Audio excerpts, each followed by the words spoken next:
Good morning students. 10वीं वाले बच्चे, सिद्धि हिंदी विद्यालय की इस ऑनलाइन क्लासेस में आपका हार्दिक स्वागत है। अब बच्चों यहाँ पे सबसे पहले तो मैं आपको बता दूं कि व्याकरण में जो हमें 10वीं में अभी इस साल व्याकरण में जो लेना है वो ऐसे कौन कौन से मुद्दे हैं जो परीक्षा में पूछे जाए ऐसे हैं। ठीक है, तो थोड़ी सी जानकारी मैं आपको दे दूं ताकि आपके पास थोड़ी सी ये जानकारी पहुंच जाए कि व्याकरण में हमें अभी पहले 10वीं में जो पेपर में व्याकरण पूछा जाता है, ठीक है, उसमें कौन कौन से व्याकरण के मुद्दे पूछे जाएंगे प्रश्न में। तो सबसे पहले तो यहाँ पे व्याकरण जो है वो सी विभाग में आएगा। ठीक है, व्याकरण पूरा, उसके पूरा पेपर पैटर्न की हम चर्चा करेंगे, लेकिन अभी नहीं, बाद में। ठीक है, अब यहाँ पे व्याकरण में सबसे पहले पर्यायवाची शब्द जो हमने देख लिए हैं। ठीक है, अब ये जो यहाँ पे जो सिस्टम में आपको पहुँचा रही हूँ उसी सिस्टम के हिसाब से, उसी क्रम के हिसाब से हमें व्याकरण पढ़ना है। इसके लिए मैंने सबसे पहले आपको यहाँ पे पर्यायवाची शब्द ये करवा दिए। उसके बाद यहाँ पे दूसरा, सामासिक पद का विग्रह करके समास का प्रकार लिखिए। ठीक है, तो आपको विग्रह करना पड़ेगा, फिर उसका प्रकार लिखना पड़ेगा। तो समास अभी हमारे व्याकरण में दूसरा टॉपिक जो मुद्दा है वो चल रहा है। उसके बाद व्याकरण में हमारा तीसरा यहाँ पे मुद्दा होगा शब्द समूह के लिए एक शब्द।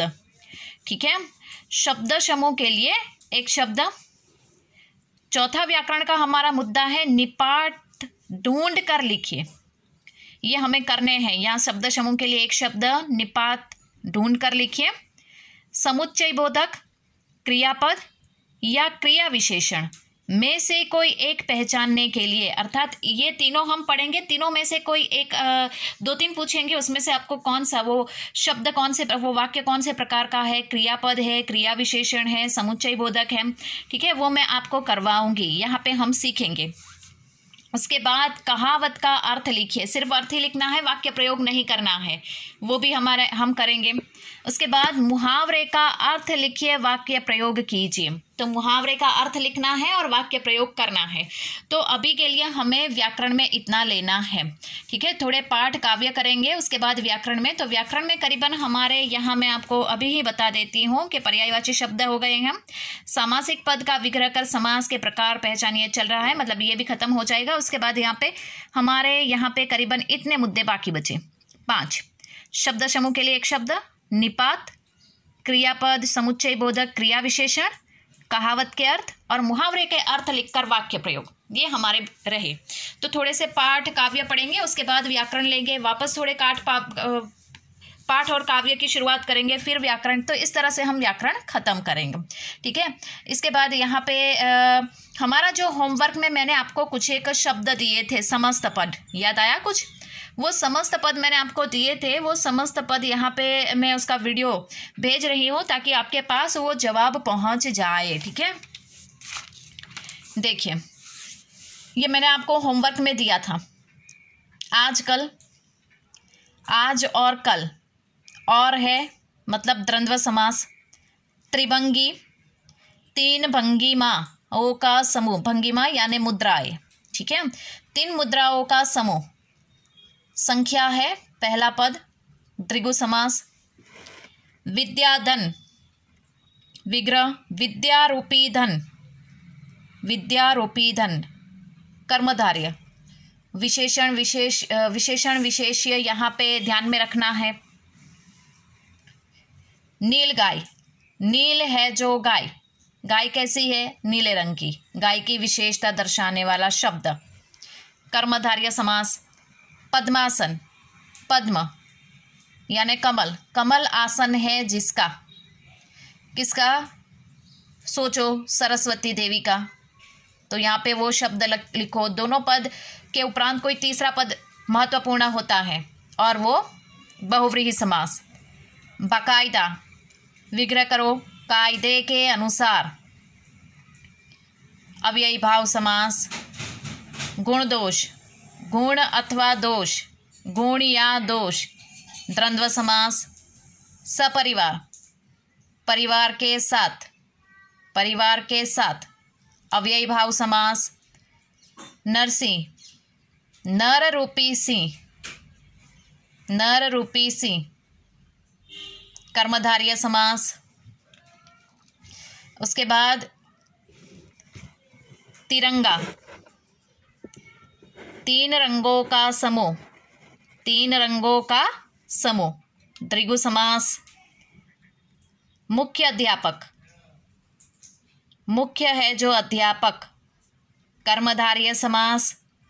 जलमग्न विग्रह, जल में मग्न, पूर्व पद उत्तर पद में विभक्ति, तत्पुरुष समास। सत्य असत्य, सत्य या असत्य, द्वंद्व समास, द्वंद्व में अथवा या एवं और शब्दों का इस्तेमाल होता है।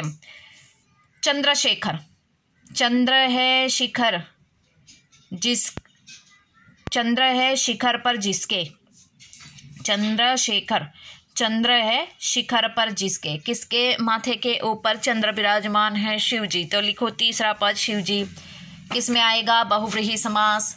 उसके बाद आगे वाले जो शब्द है उसको हम देख लेते हैं कौन कौन से ऐसे शब्द हैं। उसमें सर्वप्रिय, सर्वप्रिय, सर्व को प्रिय, सर्व पूर्व पद उत्तर पद को विभक्ति, तत्पुरुष समास। गुरु दक्षिणा विग्रह, गुरु के लिए दक्षिणा, गुरु पूर्व पद है ना, गुरु के लिए दक्षिणा, यहाँ पे लिखना रह गया है दक्षिणा, ठीक है। तत्पुरुष समास। देश विदेश, देश और विदेश और है ना, द्वंद्व समास। महात्मा, अब बच्चों थोड़ा और ध्यान दीजिएगा, क्यों, क्योंकि यहाँ पे जो अब शुरुआत होगी वो किस प्रकार से होगी वो मैं आपको बता देती हूँ, क्योंकि यहाँ पे मैं ऐसे शब्द आपको बताने जा रही हूँ जो दोनों में आते हैं। समझ में आया? जैसे कि यहाँ पे मैं आपको बता रही हूँ, देखिए महात्मा, महात्मा, पहले विग्रह करो, महान है जो आत्मा, महान है जो आत्मा, कर्मधारय समास। महान आत्मा है जिसकी, महान आत्मा है जिसकी, किसकी, सोचो, पता नहीं, कोई भी इंसान हो सकता है, मतलब विशेष व्यक्ति, बहुव्रीहि समास। कमल नयन, कमल के समान नयन, नयन कैसे हैं, कमल, कमल के जैसे उसकी तुलना की गई है, उपमेय उपमान। कर्मधारय समास। कमल के समान नेत्र है जिसके, सोचो कमल के समान किसके नेत्र है, तो विष्णु जी के लिए ये शब्द का इस्तेमाल होता है, यानी बहुव्रीहि समास। समझ में आया? उसके बाद दशानन, दश आनन, आनन यानी मुख, 10 मुखों का समूह, 10 है संख्या, द्विगु समास। 10 आनन है जिसके, यानी 10 मुख किसके है, सोचो, रावण, तो बहुव्रीहि समास। त्रिलोचन, त्रिलोचन, 3 लोचनों का समूह, लोचन यानी आँख, तीनों लोचनों का समूह, मतलब संख्या है, पहला पद, द्विगु समास। तीनों लोचन है जिसके, 3 लोचन है जिसके, सोचो किसकी 3 आंखें हैं, शिव जी, तो लिखो शिव जी, फिर लिखो बहुव्रीहि समास। उसके बाद चतुर्भुज, चतुर्भुज, विग्रह करो, 4 भुजाओं का समूह, संख्या और समूह, द्विगु समास।